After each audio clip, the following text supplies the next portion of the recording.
Have you ever thought about turning your personal stories or your personal opinions into a profitable side hustle? Well, even in a world dominated by AI and shifting economies, if you can string together sentences in a way that gets people wanting to hear more, it is absolutely possible. In this episode, we're diving deep into the secrets of getting started as a freelance writer. My guest, Lindy Alexander, is an award-winning freelance travel writer and the founder of the popular blog, The Freelancer's Year. And she's mastered the art of writing and has helped countless people turn their writing dreams into reality. She has a really rich background that includes social work, sign language interpretation, and a Ph.D. And she brings a unique and a holistic approach to freelance writing. And today, Lindy is going to share how you can break into the freelance writing industry, land paid gigs, even high-paying ones, and build a sustainable business around your writing passion. Welcome to the Online Business Launchpad podcast. I'm your host, Trudy Rankin, and I bring you stories, tips, and advice from online entrepreneurs who are finding success, because if we've done it, so can you. Now, I've been running my own online business for 9 years now, with more than a few twists and turns as I've made mistakes and learned what to do and what not to do to achieve my goals. And because of what I've learned, I've become passionate about helping busy online business owners like you hit your goals without burning out or having to hire a big team. I've used my experience and the experience of others to help hundreds of people grow their online business. And one of my greatest joys is working with people who, because of life circumstances, need a flexible work from home or work from anywhere option that helps them pay the bills. My mission is simple. I want to help you solve the challenges you face as a far too busy online business owner so you can have more time and money for yourself and your family and more choices in how you live your life.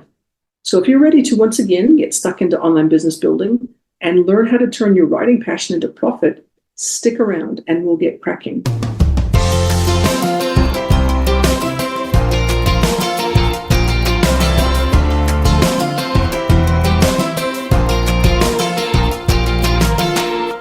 Welcome to the Online Business Launchpad podcast. Today, I have somebody that I think is really interesting and does something that is really interesting.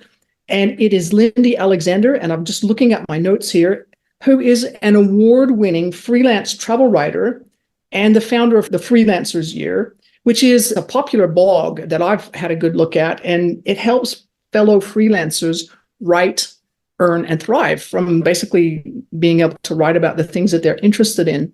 And I have a deep interest in this because, long story short, when my children were small, I used to write and get paid for it. It was the only way I had to earn money. And fast forward many years to just late last year, I bought an existing business that is there to help people get started and thrive in their freelance writing journey. And as I started to serve those people and help them, because I come at it from a business perspective, I rediscovered my joy of writing. And so I've started looking at ways to, as a side hustle, start to write and to get paid for it. And I came across Lindy by listening to a podcast. And I thought, that sounds really interesting. So I went and looked up her stuff and actually bought a couple of her courses, and they're really good. I'll just say that right up front. They're really good. And so I just thought, I have to have Lindy on the podcast just to talk about her journey, because if I was able to make money when I was much younger with young kids from my writing, then you should be able to make money from your writing. And we'll talk about the fact that there's AI these days and all those sorts of stuff. But it is a possible thing to create a side hustle for yourself by being able to write. Lindy, thank you so much for being on the podcast. I really appreciate you being here. Hi, Trudy. Thanks so much for having me. Let's just get started, if you would, please, despite maybe just telling our listeners how you got started with what you're doing in terms of the writing side of things. Yes. So I wasn't always paid to be a writer. I feel like I had this vision of myself from a very young child of being a good writer and being a writer, but it was never anything that I even thought that I could make into a profession or a career. And in fact, when I was doing my year 11 and year 12, I didn't consider it. I didn't consider journalism. I didn't really want to be a journalist. And I didn't even think about creative writing. And I went down the path of I was a sign language interpreter, and then I became a social worker. And I had always written, I'd always kept diaries. Once I had written an opinion piece for a paper, but it never really occurred to me until I was pregnant with my son in 2012. And I had that pause of maternity leave that I think offers people this break from reality in a little way. Before you have the baby, before you're super busy, I had a couple of weeks off and I thought, I want to write, because I was someone who would pick up the weekend papers or buy magazines and read these beautiful feature stories and be swept away by these stories of people achieving incredible feats or people doing amazing things or real life stories. And I just never even thought about who was writing these stories. And when I was on maternity leave, I picked up a bundle of weekend papers and thought, who are these people writing these amazing stories? And I searched some of them on the internet and thought, they're freelance writers. That's a thing. And so I went down this rabbit hole of finding out how to become a feature writer, so writing articles for magazines and newspapers. And a few months after my son was born, I had my first piece published. I was paid $400 for it. And I was like, oh my goodness, people are going to pay me for my words to write articles about things that I'm interested in. And my whole world opened up, I think, in terms of what was possible. I think that's fascinating, because I think for a lot of people, that writing or discovering that you can get paid for writing does sometimes happen, does often happen around that time when you suddenly you basically don't have really a choice. You're not working, you've got maternity leave, or you're looking after young children, and you've got your brain's still sharp, but you don't have lots of time, and you can't commit to working for somebody else, but you can fit in things like writing and basically around your daily schedule. So that's really interesting. So you say you did everything you could to learn how to do it. Did you take courses from other people? Yeah, I did a short online course I think it was a 5-week online course. And part of that was connecting with other freelance writers, which I really actually think was one of the key things that kept me going. I do feel like in some ways my energy, my desire to keep going was really fueled by talking to other writers who were at similar stages to me and who were struggling with similar things like not hearing back from editors or getting rejections to our pitches that we would send out for story ideas, and having people celebrate our wins but also commiserate when things didn't go according to plan. That made me think, oh, there's this really supportive community of people, of freelancers out there that I knew nothing about. And that really propelled me forward. So for a number of years, I was doing social work 2 days a week. I was finishing off my Ph.D. in social work, and then I was doing some feature writing on the side. And by the time I'd finished my Ph.D. in 2015, I thought, I don't want to be a social worker anymore. I want to be a freelance writer. And so then in 2017, I went full time as a freelance writer. That's really impressive, actually. So I'm just out of curiosity's sake and for the benefit of the listeners, because I know they're going to be wanting to know the answer to this question, is that when you first did that course and you were working towards getting your first published piece, how long did it take from the time you first came up with when you first started pitching? And so just to be clear, pitching just simply means reaching out and saying to magazines, news, basically anybody who publishes content, saying, would you please publish my piece? Here it is. Here's an idea for you. Would you pay me for it? And then obviously hoping that they'll say yes. So from the time that you started doing that to the time you were first published, how long did it take? It didn't take long. I do think a little bit of pitching is being in the right place at the right time. I think it was before I finished the course, I had my first pitch commissioned. And I think the key to a pitch is that it's not just an idea like you want to write that you've been on holiday in Paris. I'd like to write about that. It has to have a very specific angle. It has to have a hook. And so I think one of the first pitches I sent off was this idea around emotional resilience in children, how we really looked at kids in terms of their physical development, and we would never berate a child for saying, I've told you how to walk and now you're stumbling. And if I've told you once, I've told you 1,000 times, just get up and walk. Rather, we encourage and we support and we nurture children when they're learning to walk or do a physical skill. But we don't necessarily have that same approach when children are learning to regulate their emotions, for example. And so I wanted to write a piece about how we could support children's emotional regulation without feeling, oh, they're having a tantrum again. Like I've told you once, you can't have a cookie, you can't have a cookie. And recognizing their emotional intelligence in a way and the emotional support they needed with regulating those emotions. And so I think that was one of my very first pieces because it was what I was living at that time, dealing with this little baby and all their big emotions, thinking, I don't know, I'm not equipped to deal with this. And the researcher in me thinking, I'd really like to talk to a psychologist about this. And the legitimate way for me to do that would be to pitch a feature story that gets commissioned, then I get to write the story. So it serves me and it serves the readers of the publication as well.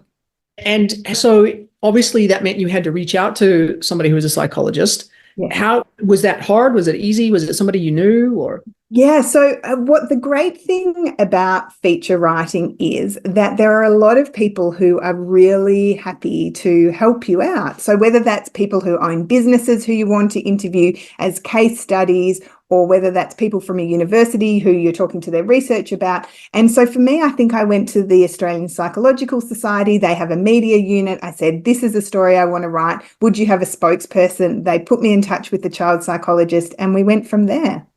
That sounds like it went fairly smoothly. So if somebody was thinking about doing that today, is that still a typical sort of a process? Or has the world, and we're going to get into this a little bit, has the world gotten a lot more complicated because of things like artificial intelligence? I think it's still a good approach. I think a lot of editors will ask you, where have you been published? Do you have clips of previous articles? And that, for a lot of writers, me included when I was starting, caused a lot of anxiety because you already feel like you're a little bit of an imposter, but then for someone to ask you, where's the proof that you can write, and you not to have any, you really feel like an imposter. So I think one of the things that I talk to the people who take my courses is that one of the greatest, fastest, easiest ways to get published and paid for it is by writing a personal essay or an opinion piece. And so a personal essay is something where something has happened in your life and it can be funny, unusual, inspiring, poignant, whatever that might be.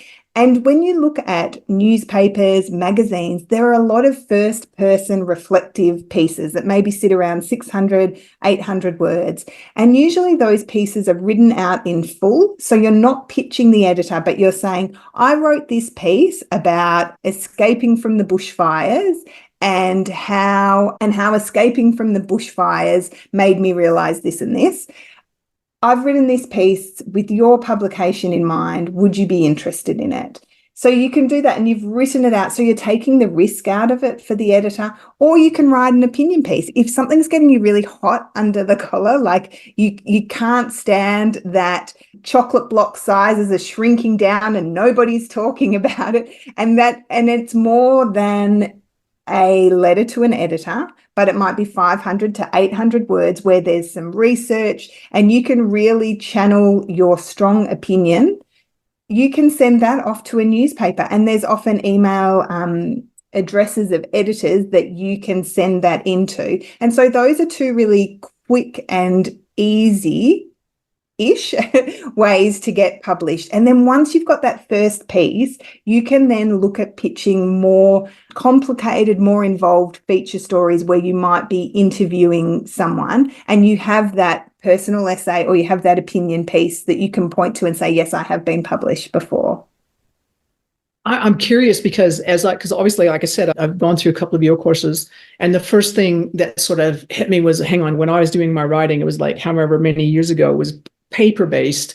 You can't easily point somebody to something that's online. So if somebody's just starting out and let's just say they don't have a website, And you've talked about sending maybe an opinion piece to an editor to ask them if they would publish it. And would they typically ask you for more examples of your writing, or would they just accept that straight away, just as it is? Yes. So if it is strong enough, it is good enough. If you can position yourself as somebody who has an opinion worth publishing, and that doesn't necessarily mean that you have to be a university expert who has an opinion about nuclear weapons.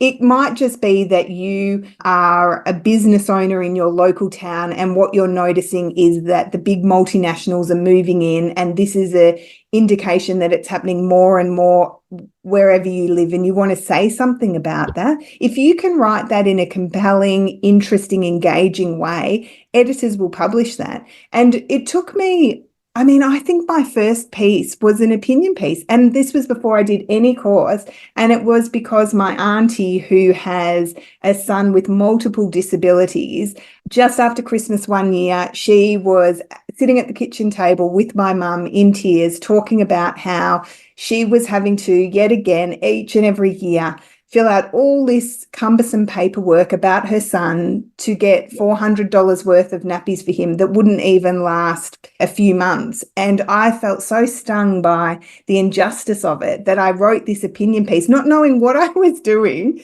and sent it off and didn't hear back from the editor for a week. And so I thought, oh, well, it has come to nothing. And then on a Friday afternoon, received a call from the editor saying, we're going to publish it. And so I think that was 3 or 4 years before I did any sort of course. So it's absolutely possible that if you can write well and succinctly, that you can get your piece published. That's really good advice, because I'm sure most people have an opinion about something in their daily lives. And that really resonates. Your story really resonates with me, because you may or may not be aware that I ran a program with the Australian federal government to help carers learn how to set up online businesses. And just as we ran the program, learning just how difficult it is for carers, just full stop difficult it is for them. And so anybody who's in a space where they have difficulties or challenges in their lives, this could be an ideal way of getting started doing something where you can use your frustration and your anger and your hope and excitement to write opinion pieces about things and use it as a way of getting started with a writing career or even a writing business. I think that's really powerful. I want to follow on question with the whole, if you don't have a portfolio and you're just getting started, how do you get around that? What other ways might people, so let's assume that they've done an opinion piece. What other ways might people be able to provide proof that they can write well without necessarily having a website at this stage? Yeah. And I think sometimes the first thing is that people feel like, oh, I need to have a website. And I have people in my programs who are earning 6 figures as a freelance writer who do not have websites. So you don't need a website. So I would say there are so many free options for you. So if you have a LinkedIn account, you can write a post or you can write a newsletter on LinkedIn. You can go to Medium and you can write things there, and you can start to build up a portfolio. And also you can practice and you can get other people to read it. You can get feedback, you can have comments, but also that starts to serve as a portfolio to show potential editors the type of writing that you can do and your style and your tone and your voice. Okay, that's really good. I want to ask a follow-up selfish question on my own behalf.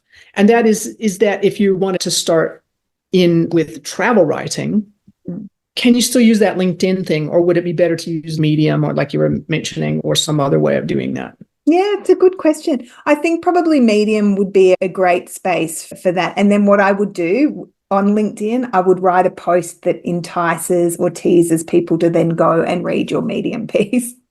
Yeah, although I just realized I could probably do it on LinkedIn if it was pitched as being, if you're going to this place as a business destination, here's some of the things you might want to know. So you probably could use LinkedIn as well. So that might work. So anyway, I just thought I'd ask that, because that seems to be a barrier or a blocker for people getting started. They think, oh, I want to pitch something, but I can't, they want examples of how I write. I don't have anything to show them. How do I get around that? So that's really helpful.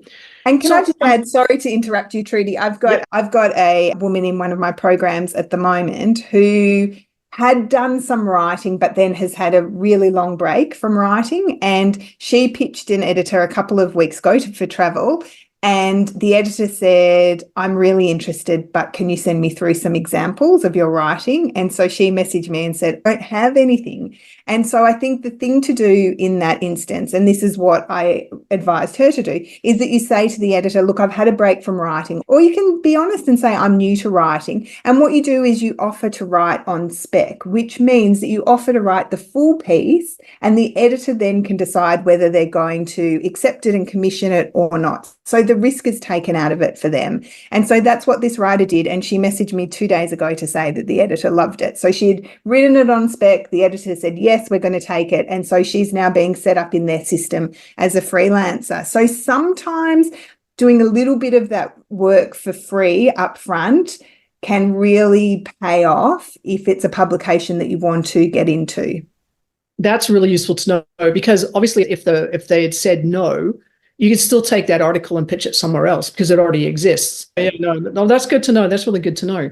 I want to take the listeners through the rest of your journey and just get them so that they can understand how you've gone from writing, not just writing, because you still write, you still get stuff published. It's fascinating reading on your About page, just reading all the different articles, all the different magazines and places that you've been published. And so you have a really good understanding of the industry, what it's like, the gotchas and all that sort of stuff. What made you decide that you wanted to then add on to what you're doing and start helping other people get started as paid writers as well? Okay, it's a big question. So I'll try to keep it short. So 2017, I decided I wanted to go full-time as a freelance writer.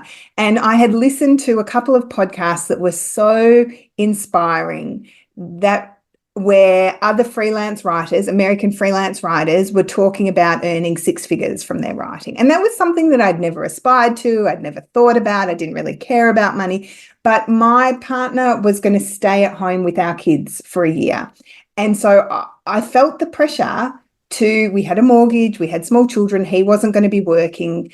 So I really did need to make sure that I could earn money. And suddenly my mindset went from, oh, I'm getting $300 an article, I'm getting $400 an article, to thinking I need to earn some serious money, and I need to treat this as a business rather than as a hobby. So what I did was I started my blog, The Freelancer's Year, in 2017 with the idea of just documenting my year of going full-time freelance. So I was sharing all the tactics and strategies that I was using, both in terms of writing and pitching magazines and newspapers, but also writing for businesses, organizations, universities. So I was doing content writing and feature writing. And then at the end of each month, what I decided to do was that I shared my income. So I did a monthly review and I said, this is how many stories I pitched. This is how many stories got commissioned. This is how many times editors came to me. This is how many content stories I'm writing. And this is my income. This is the revenue that I've brought in.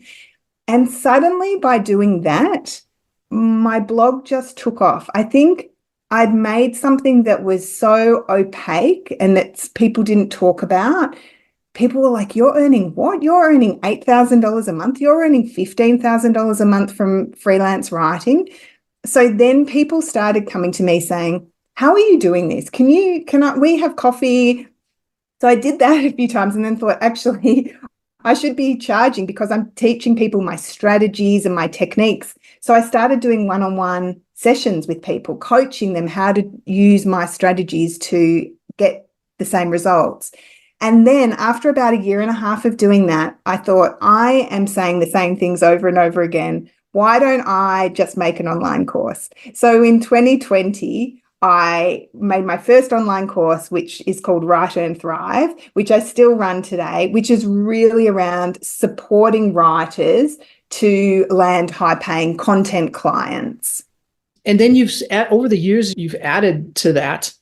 And then because you also now have a community. Just talk us through that process of moving from your first course through to having a thriving community. Yeah. So I set up Write, Earn, Thrive, and I have to say, racked with doubt and procrastination because I'd been talking about it for about 18 months. And I would run into writers who were on my email list at events and they'd say to me, when are you launching your course? And I just felt sick about it, honestly, because I thought, what if this fails? What if it doesn't work? What if I'm an imposter? What if my strategies don't work for other people? So I had a lot of mindset issues around it. And in fact, what happened was when I opened the doors to that in mid-2020, it was a success. In fact, it was so much of a success that mid-launch, I wanted to close it down because I was thinking, I can't cope that so many people are buying this program. And so I was prepared for failure, but I wasn't prepared for success. And so that to me was a huge shock because I think as a freelance writer, you send off pitches, editors don't reply, you get rejection, you get really used to failure. And so success is hard won. And so then to have all these people enrolling in my program, I just didn't expect it at all. And then over the years, people have said, well, could you teach us how to do feature writing for magazines and newspapers? Could you teach us how to write a personal essay? So I created a guide on writing personal essays. Could you teach us how to do travel writing? So it's just grown and grown. And I have communities that are attached to most of my programs, and they are seriously the most delightful online communities that I'm part of. And just people are so supportive, helpful, encouraging, just genuinely lovely people. They're my favorite places to hang out. And I don't love social media. I don't love being online, but writers are a special breed, I think. Yeah. No, I listen to quite a few podcasts, writing podcasts, not just because of the writing aspect, because I'm interested in them as a business angle. And writers tend to be very sharing and caring and supportive. It's delightful to see. It's really lovely. And I'm fascinated by the fact that you said that you found you weren't prepared for success. And it's a lovely problem to have, but it is a real problem because oftentimes we'll self-sabotage and we'll go, oh, maybe I don't deserve the success, or why am I being successful when other people should be more successful than me? Tell us this a little bit about your journey, your mindset journey as you go from, wow, this is overwhelming, to being able to accept it and then, as you say, expand your horizons. It's a good question. And I think it's something that I still come up against. And I say this to the people in my programs: new level, new devil. Like, you think you're ready, but you'll hit something that you didn't even know. It's almost like a windscreen in front of you that you don't know that you have a mindset block, a scarcity mindset issue, until you hit and you're like, whoa, why are all these feelings coming up? And I remember just after Write, Earn, Thrive launched, I was interviewing a psychologist I used to write a lot of recruitment articles, and I was interviewing this lovely psychologist she was my go-to expert. And she knew that I was doing this side hustle of running programs. And she said, how did it go? And I told her I felt so overwhelmed. And she said to me, and now can you, because it was a couple of weeks later, now can you enjoy the success? And I said, I can't, because people haven't had results yet. And then the next day, someone posted in our Facebook community, oh my gosh, I've just landed my first client. The course is paid for. And so I messaged the psychologist and she said, so do you feel good? And I said, no, because that's just one person. Like, maybe she's a fluke and her success isn't indicative of everyone else's. And the psychologist said to me, can you see what you're doing? That each time you get to a level where you feel like, oh, I'm going to be able to relax and enjoy this, your mind kicks in as a but. There's another, no, you can't enjoy it because what if? And so I think just being aware of those thoughts, and I can see them very clearly in the writers I work with. I can see their limiting beliefs, but it's much harder to see your own, or at least see your own and combat them. It's like we all have a blind spot about everybody else can see it, but we can't. Or we can tell other people how to do something, but we just can't do it for ourselves. Yes. It's the shoemaker's children sort of problem, where the shoemaker's children go barefoot. It is a real thing. It is a very real thing. I want to follow that up a little bit with another question. One of the things that I've been picking up on a lot, because not only do I have my website, Freelance Writers Online, that I'm supporting from a business perspective, helping them become businesses, but I also collaborate with other people who are basically have online businesses, and one of those is a writer, and they have pretty deep insights into the world of writing as well. And conversations there and listening to podcasts and reading what people have to say, because I think of artificial intelligence, but also because of how the economy is going, I think in many respects. A lot of people in the writing industry have been saying that it has been a really tough year and it's been harder for people to find paid writing gigs. Can you just comment on that and just talk about what you've seen and whether you think that's something that can be overcome or not?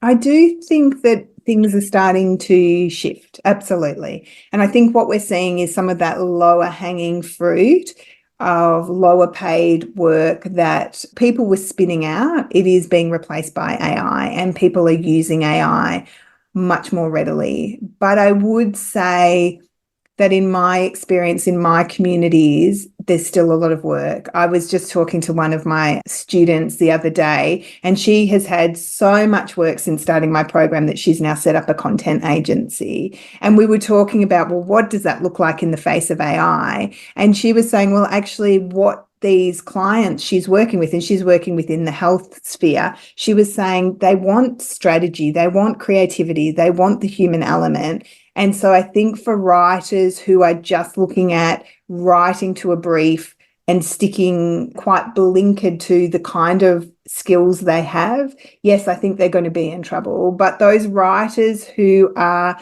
innovative, creative, can look at the strategy, can look at how their writing sits within a big organization and works for that organization and are creative, which most writers are, I think there are so many opportunities. And in terms of the feature writing side of things, I'm not really seeing much of an impact. I'm as busy as I ever have been, especially in terms of those human-driven experiential narratives. My travel editors are still commissioning as much as ever. So I do think it is starting to change the landscape, but I think it's going to be something that's gradual. I don't think it's all going to just disappear overnight. I just think people are adapting to AI. And I too, I'm an optimist, and I do think that it has its place, but I don't think that we are at a point where we're like, there is no career in writing, because what I'm seeing in my communities is not saying that at all.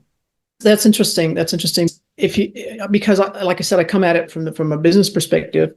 I have yet to see a business that doesn't need a human touch. Yeah.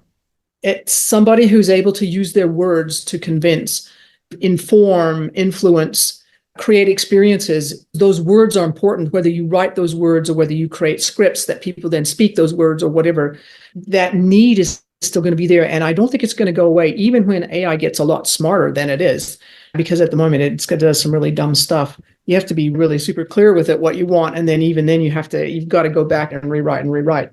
But I think that's good to know. And I think people will feel a little bit more confident knowing that the work is there. It's maybe they just need to adjust their sights to maybe something that's a little bit higher than they had the confidence to aim for before. Maybe it comes back down to mindset and go, well, how could I ever write that kind of an article? I don't, whatever. Yeah.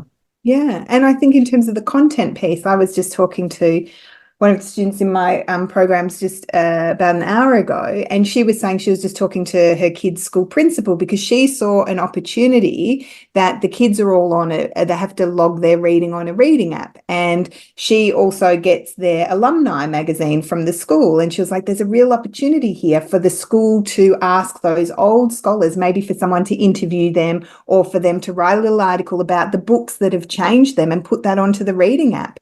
And she didn't see that as a big deal, but that is the way her mind works. And I was saying to her, that is much more than being a writer. That is being a content strategist and a visionary. And I think sometimes it just takes someone else pointing out, hey, the thing that comes really naturally to you, that is a skill that you can monetize.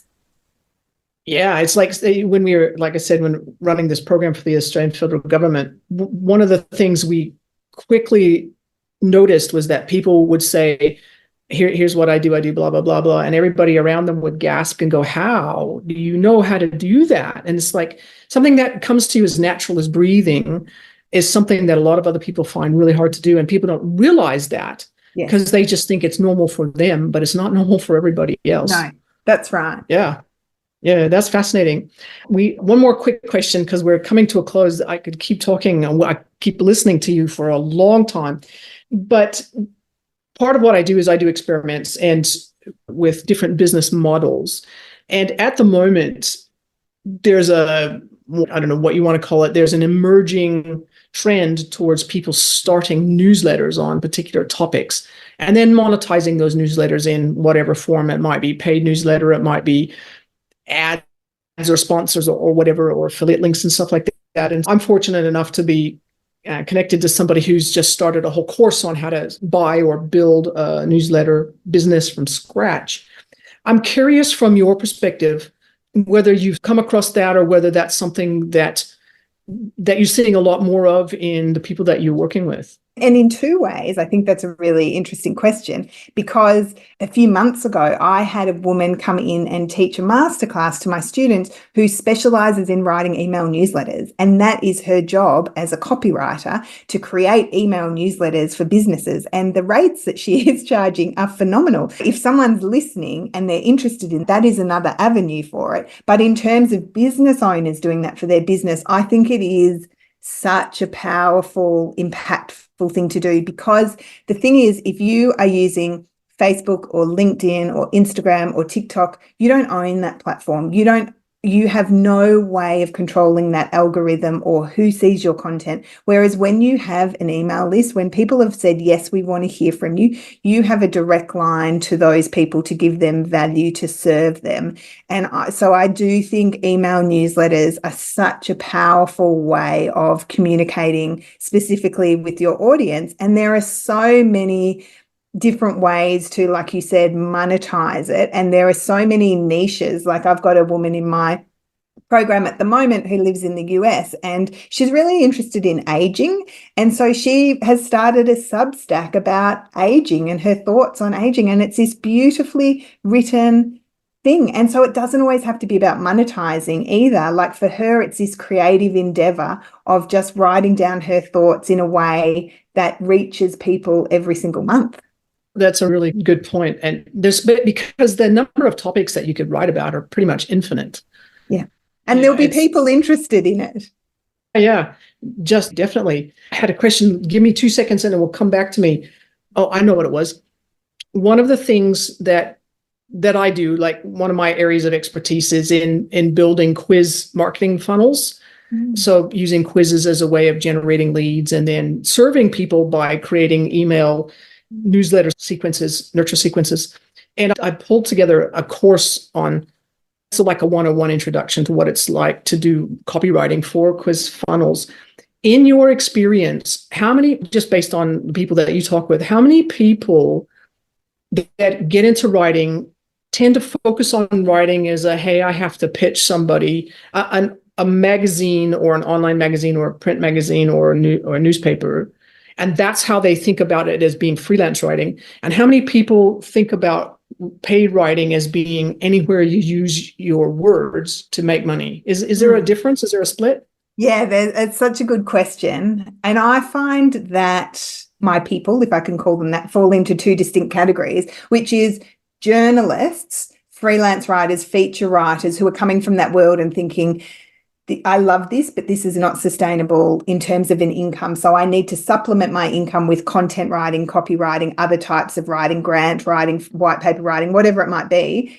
And then I have people who have come from a comms background or have always written, but they've been in organizations or corporate world, and they have this they harbor this desire to do travel writing, or they want to write feature pieces, or they want to write lifestyle or interiors or whatever it might be. And so I do think there's a crossover between them, but people tend to come from two distinct camps. And when they find out that you can have both, And actually having both is the most perfect balance and the most beautiful way to run a business. Then that is where the magic happens, when you're making your money from content writing, and still you can have great clients, ethical clients that you love writing for. And then you can also be pursuing the pieces that really bring you alive in terms of travel or environment or whatever, business reporting, whatever it is. When you have those balanced, it's really great. Yeah, no, yeah, it is. It's nice to have more than one arrow in your quiver, if to just to use an old phrase.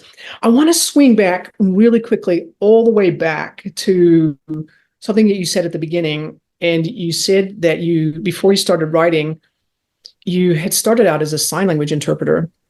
And one of the things that I found fascinating was with my freelance writers, obviously online. One of the things I do every week is I go hunting for jobs that I can send to them and say, hey, people are asking for help with this sort of a thing. But I'm also doing a collaboration with somebody who's a translator. And every once in a while, I'll come across jobs or gigs or opportunities for people who have the ability to speak and write in another language. And from your experience, how often, or is there any crossover between the translation industry and the writing industry? How often do people do both? Oh, that's such a good question. I actually don't know. It's not something I'm super familiar with. I've got people in my programs from all over the world, and I do have a few people who are writing and running really successful businesses in their non-native language. But in terms of them doing that, translating as well as writing, I actually don't know.